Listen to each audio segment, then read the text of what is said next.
Hello, Andras. Good morning. Good morning. Can you hear me and see me? Yes. Yes, we can hear you properly and we can Okay. see you properly. Okay. So just Perfect. go on. All right. We are here in the cath lab with a patient, which is going to be a candidate for percutaneous pulmonary valve implantation. Uh, Gianfranco and Mohammed are helping me in doing this procedure. I pass to Francesca that will present to you the case. Please, Francesca, go ahead. Yep. Morning. So the patient is a gentleman, 33 years old, body weight 77 kilos. He has been diagnosed in infancy with a ventricular septal defect with aortic prolapse. At 13 years of age, he underwent VSD closure and aortic valve repair, but at follow-up, there was evidence of progressive aortic regurgitation. Therefore, at 19 years of age, he had a Ross procedure and an homograph 25 millimeters in the pulmonary position. He has been well for a while, and then he progressively developed fatigue and exertional dyspnea. There was echocardiographic evidence of stenosis of the homograph and mild aortic regurgitation. Now he is symptomatic with dyspnea on exertion. On physical examination, we appreciate a 3 out of 6 ejection systolic murmur at the base. ECG is normal sinus rhythm with signs of right ventricular hypertrophy. Next, please. On chest X-ray on the lateral position, you can see some signs of calcification of the homograph. Next, please. On echo, he had a mild TR, hypertrophic right ventricle, calcified homograph with a severe stenosis, mildly dilated left ventricle, and moderate regurgitation of neo-aortic valve. Next, please. So you can see here on the echo the stenosis, signs of calcification, that's a brightness on the echo, and a moderate aortic regurgitation. Next, please. Cardiac MRI on 3D reconstruction shows stenosis of the homograph. Next, please. And that's similar images showing stenosis of the homograph. Next, please. That's it. All right. Okay, any questions, or we go ahead and show you the pictures we've been taking in the past minutes, Andras? Hello? Yes? Yeah. Andras himself tells me he has no questions at this moment. So Right, so okay. We did a standard catheterization, checking the right femoral vein, left femoral artery. The pressure, systolic pressure in the right ventricle is about half systemic or 2/3 systemic. And of course, we did some angiogram that I'd like to show you now. Okay, let's go back to this is the lateral view.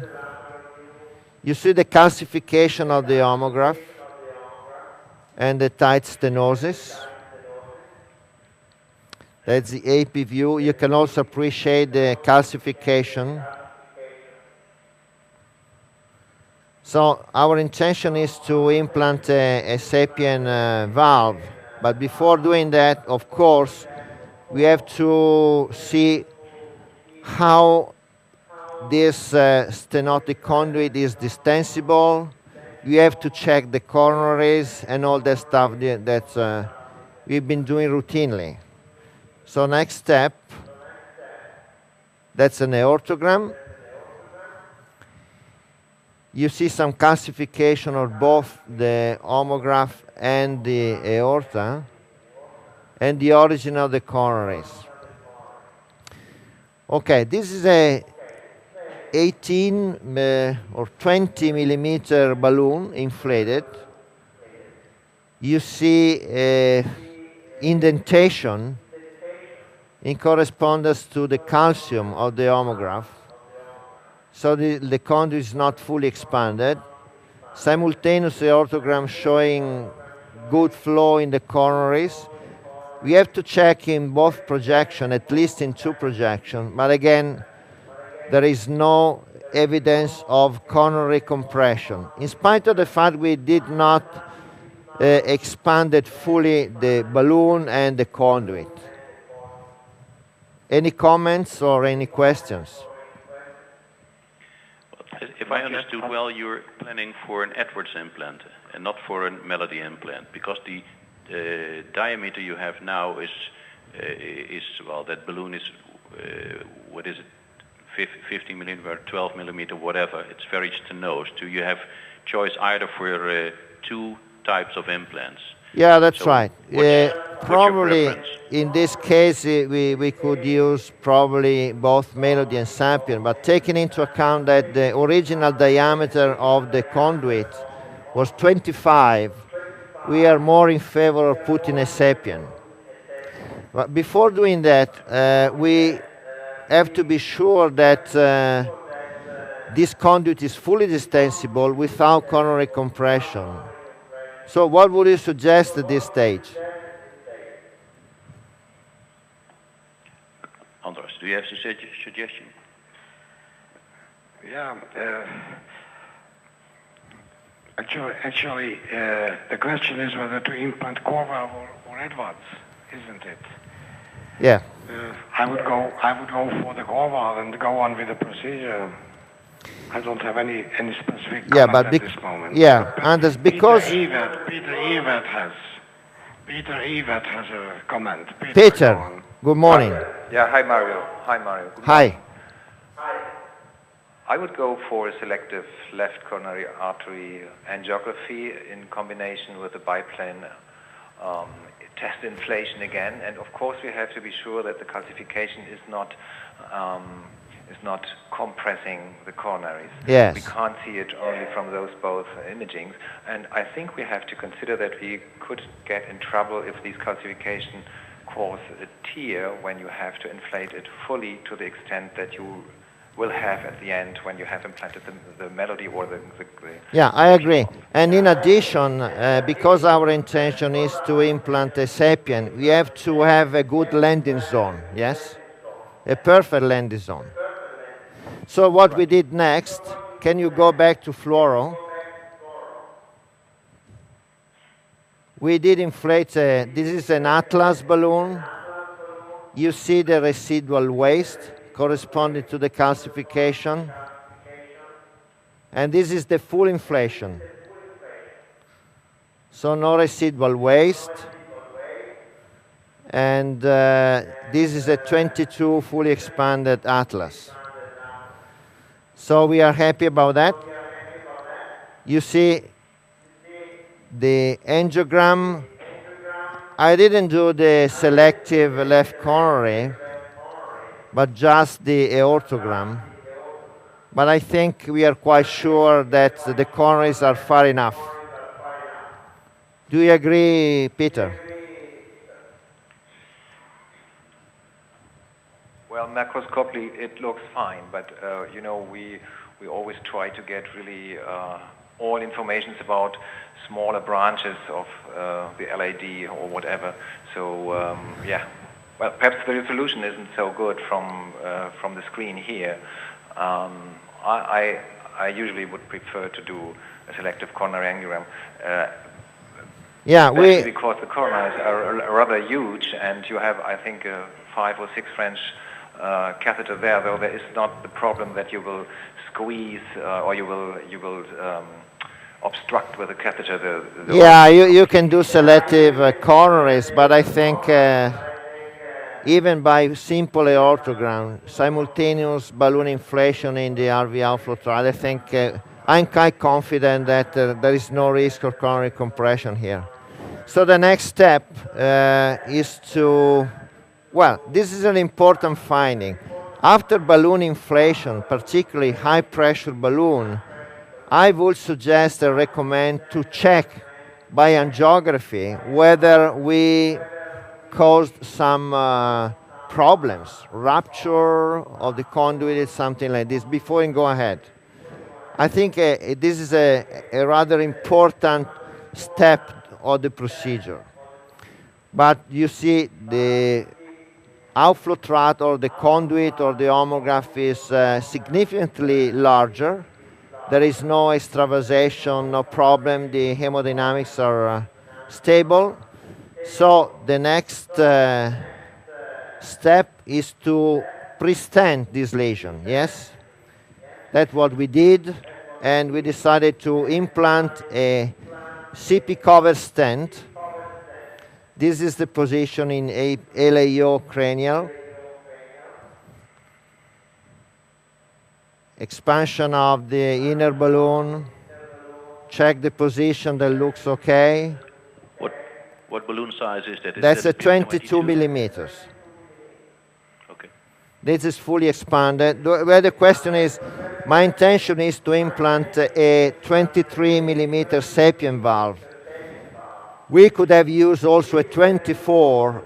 However, I think that we got enough information about how distensible is this homograph. So I feel safer to expand at full dimension at 22 and implant a 23 millimeter valve that I'm confident that will expand nicely.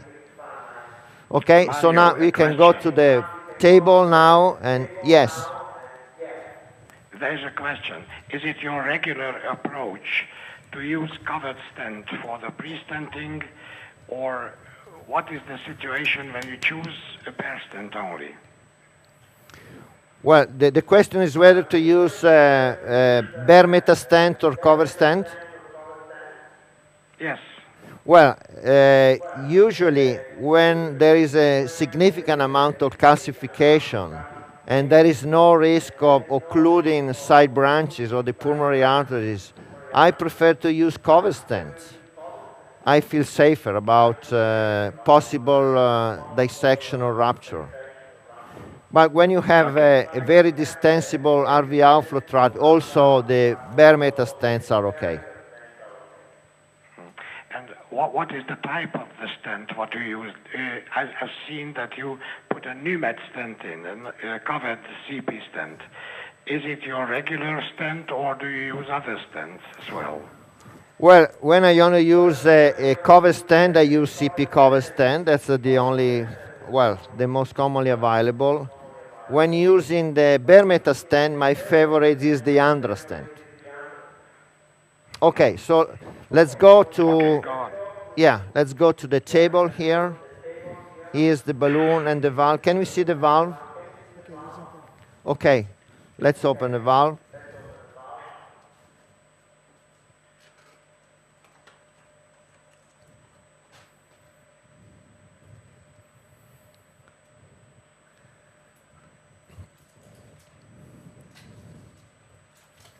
You will see the valve in a minute. Okay. Okay. You have to show the valve there. This is the cage where the valve is coming from. This, of course, in the open position. And here we go. Now we will prepare the valve in a second.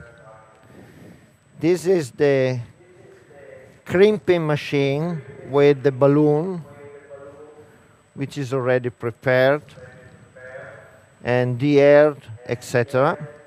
And now we are ready to prepare the valve. Let's try to be more perpendicular so they can see the valve better, okay? Good. Can you see the crimping machine nicely enough? Yeah. Yeah, it's perfect. We do see that. Right.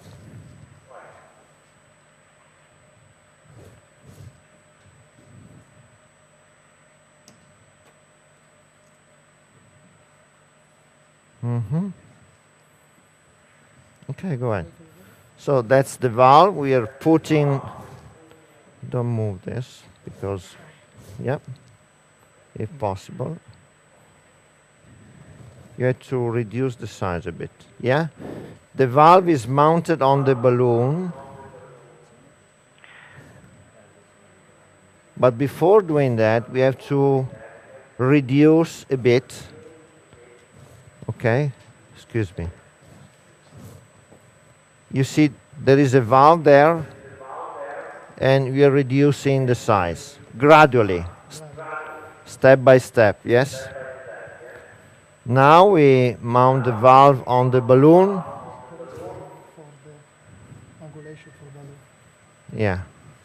And this grain line means that it's going to be the right ventricular part. So we have to be the other side. Make sure you put it in the right position. Exactly. How do you know that? Okay. There is a green suture here. Yes. There should be on the wrong direction. Exactly. Should be on the ventricular part. So this valve is mounted in the opposite position now. Yes. This is the correct position. Yes. Thank you. Because we are advancing that way, and this green line is going to be on the right ventricular side. Right?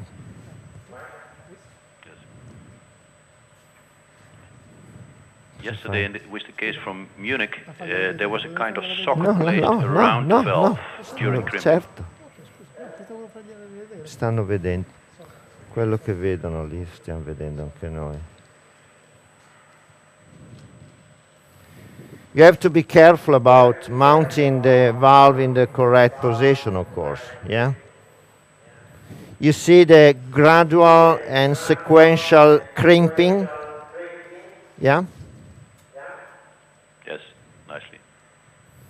Well, an important point is that we have to be precise about the amount of fluid that we are going to use to inflate the balloon, because we have to be sure that the real size will be okay.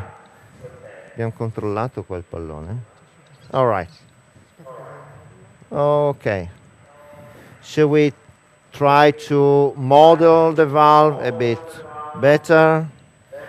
Now we insert into a loader. Can you see that? Yeah.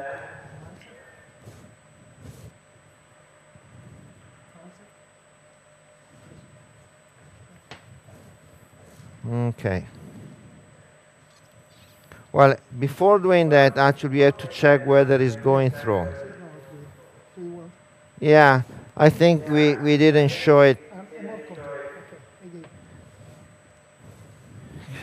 Slowly. You see on the other part. Here. Just a bit more to the left, yes. Just Yeah. for checking the size there. Okay. You see, we check whether the catheter with the mounted valve is going through that. Okay, good. Okay. So we are ready to put the loader on again.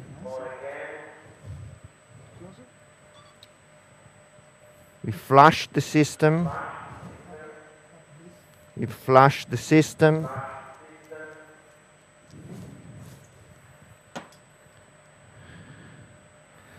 And we are almost ready to go. We have an 18 French short sheath in the femoral vein. We are going to use dilators.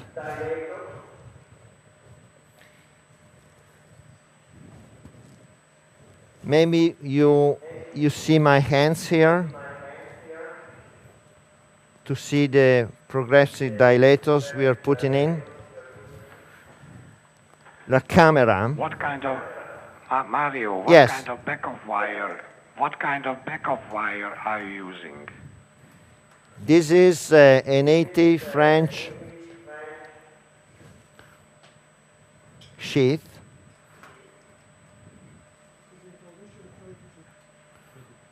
You see how I can adjust the valve. Yeah, this is a gore. Taking out the sheet, and you're ready with the dilators. We just need a couple of dilators. They are sliding. Now you just see my hands here. Don't move the camera, just here, right? Yeah.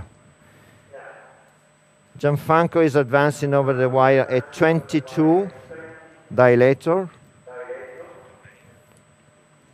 that it goes rather easily, I would say. Mario, what kind of wire are you using? This is a Lunderquist wire. You need another dilator? Yeah. Another 26.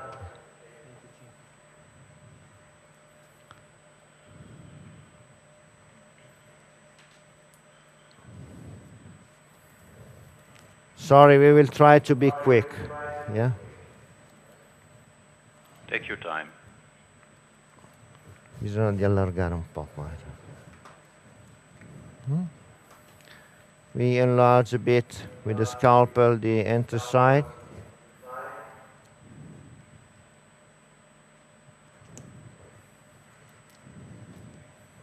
All right, sliding easily. This is a 28 dilator. I don't think it's really necessary. We can go ahead directly with the introducer, with the short introducer.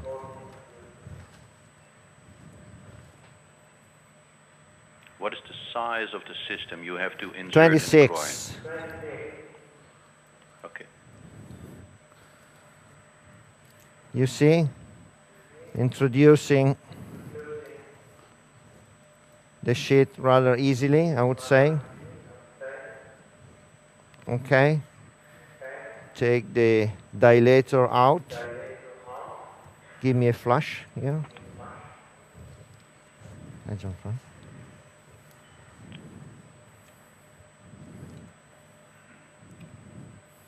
Okay. And now we are ready to introduce the valve. Okay. Let me have the valve over there. Cos'è questa roba? È questa?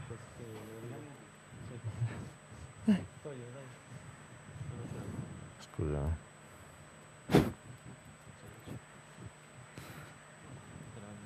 Okay.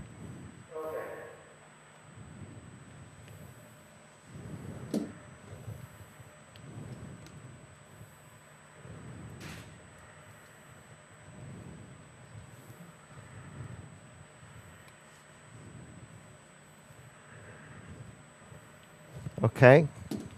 Keep the wire for me, please.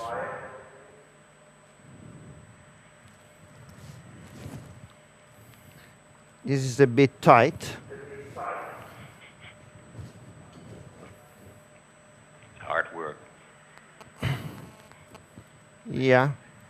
We need some force. Now I can take this loader out. Don't need this anymore. And now there is no need to see my hands. Let's skip to fluoro.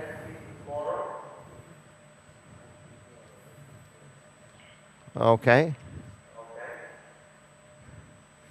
You see the valve, which is already in place. Rather easy to advance the system. Yeah. Now we have to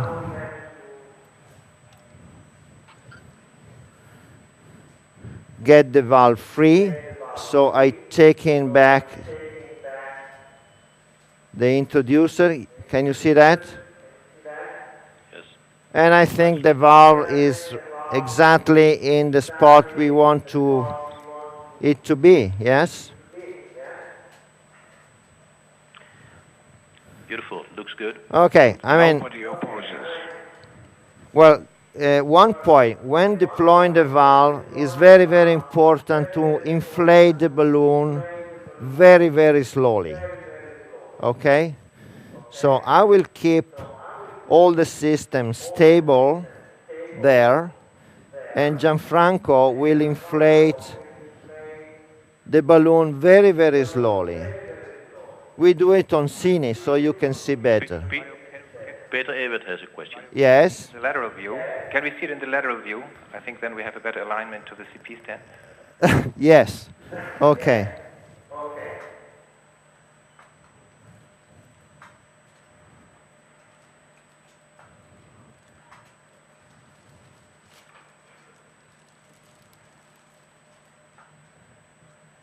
Right. Looks perfect. Peter, happy with the position?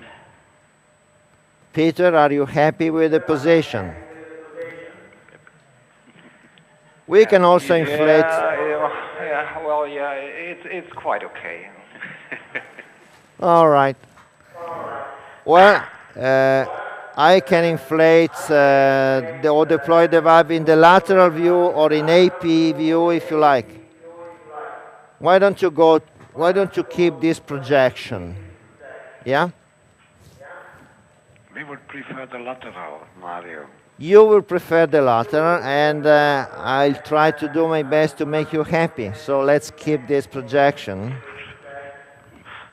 And okay, Gianfranco is ready to inflate the valve. We do an oncine. Gianfranco, very, very slowly. Okay, very, very slowly. Okay. Okay, a bit more than this. Okay, Gianfranco, slowly. Okay. Go ahead now, Gianfranco, please.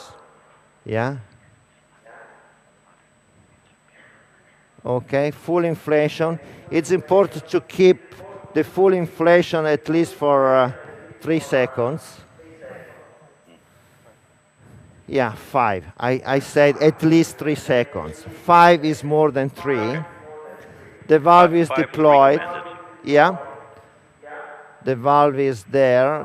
All the system is stable, and I think we are happy about that. You can take the system out. We're ready with the long sheet. We keep the slowly. We pull back the system slowly. All right, go ahead.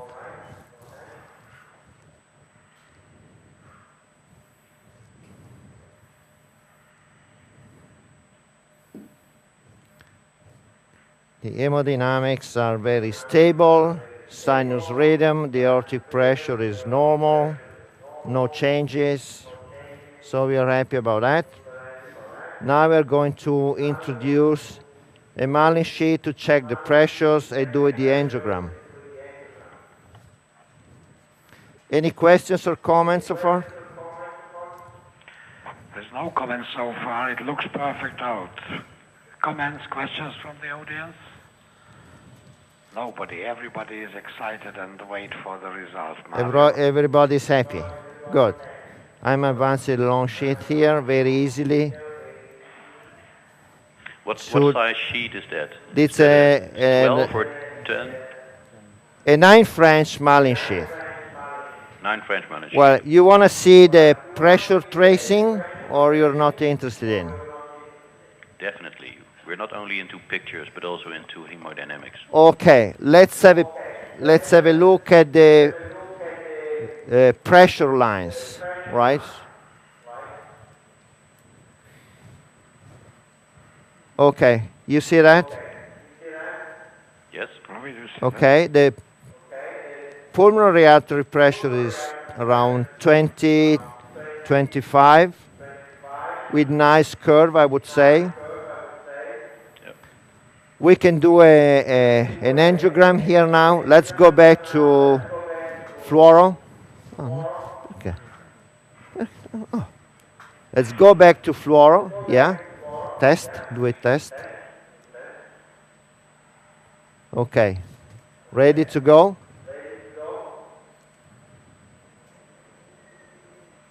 Well, the valve is perfectly competent. Yes. Beautiful. Excellent. Let's do another angiogram in using eleocranial, just to make sure that the flow in the both branches are okay. Ready?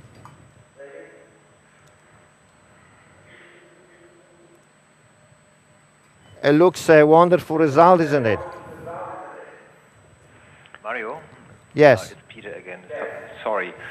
In the lateral projection, are you quite happy, or is there a slight extravasation in the distal part of the CP stand. Can we have the lateral once again, please?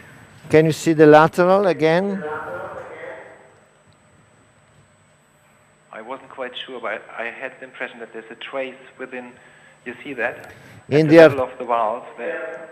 In the arterial portion. You may Yeah, be the right. artery. Yeah. Yeah, I'm not sure whether it's a real extravasation or just. Well, I can see the contacts going out of the vessel actually. Yes, I'm also not that sure that it's an extravasation. It can be only the junction of the homograft and the pulmonary artery, and this gives this. That's right. That's right. Because the discrepancy between the size of the homograft that was stenotic and the origin of the branches and the angulation of the stent. I don't think there is a real any extravasation there. Yeah, I think you should compare with the angiograms at the beginning. Yeah, but it cannot be the same because now we have the stent and the valve that's changed the orientation of the RV outflow tract. So some difference are expected. Anyway, the hemodynamics are quite stable. There is no problems at all. But I got your point, and we'll be watching the patient for a while just to make sure we don't have any unexpected problems. Yes, thank you for that comment. Now I'm going to do a pullback. Can you go back to the pressure tracing and picture-in-picture fluoroscopy? Can you see that? Now you just see the pressure tracing. Can you have the picture-in-picture fluoroscopy? No, fluoro small and pressure tracing large, please. The opposite. Great, super. Okay, can you move the fluoro to the other side so you can see the pressure tracing better? Excuse me for just a second. All right, now I'm happy. Now it's perfect. Okay, now I'm doing the pullback.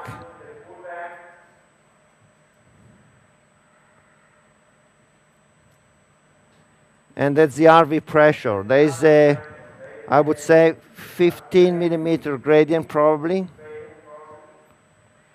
But the valve is fully expanded. I think I'm happy about that. Why don't you do another angiogram here?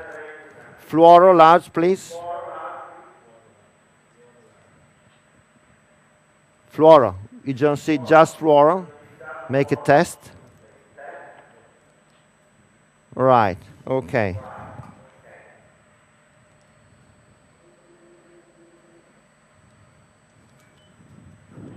I think I'm happy about that. Just to make a comment about the observation that Peter gave us a minute ago. If you see on the left portion, probably you see some kind of not extravasation, but just a part of the main pulmonary artery, isn't it? That's probably the reason to. Mario, do you have any plan in the future with the proximal part of the stent? Do you plan to flare it later on or just leave it as it is? Well, certainly we will avoid to inflate other balloons and other stuff across the valve now. I think there is no a real stenosis there. There is some dynamics, but the position of the stent at the valve is satisfactory to me. What do you think? Yeah, I would agree on that. I definitely would leave it as it is now. Yeah. So I think, yes? Do you take any measurements afterwards to make sure that you're indeed at the 23 millimeters? And by exception, would you only be at 21 or 20 millimeters? Would you post-dilate this valve?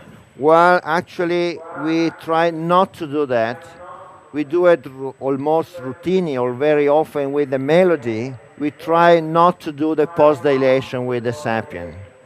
But I think that the valve should be nicely expanded. Now what I'm going to do is to see the valve. You see there? Nice and round, indeed. Exactly, exactly. That's important to have a round shape. And that means that the stent of the valve is fully expanded. And that's, I think, is perfect. The shape of the valve is perfect in this LAO caudal. So it means that the stent is fully expanded. And so this is very important for the long-term functioning of the valve. Well, I think that it's done. Yes, there's one more question from the floor. Someone is running to the microphone. Yes. It's Jörg. Hi, Mario. Congratulations. Hi. Just one question. How long was your covered stent? And maybe if you would have used a longer one, you would have covered the distal part. Okay, much Well, better you may than be now. right. The CP cover stent would be used 139. That, of course, shortened. But I was in doubt to use either at 39 or 43. However, I wouldn't want to have a risk to compromise the flow to the branches. So that's why I used the 39, taking into account that the shortage after expansion of 222 is going to be around 30 millimeters, and the length of the stent of the sapien is 16. So I decided that these two measurements were reasonably good. Okay. Thank you very much, Mario. It was a perfect job. All right. Thank you very much, and bye-bye.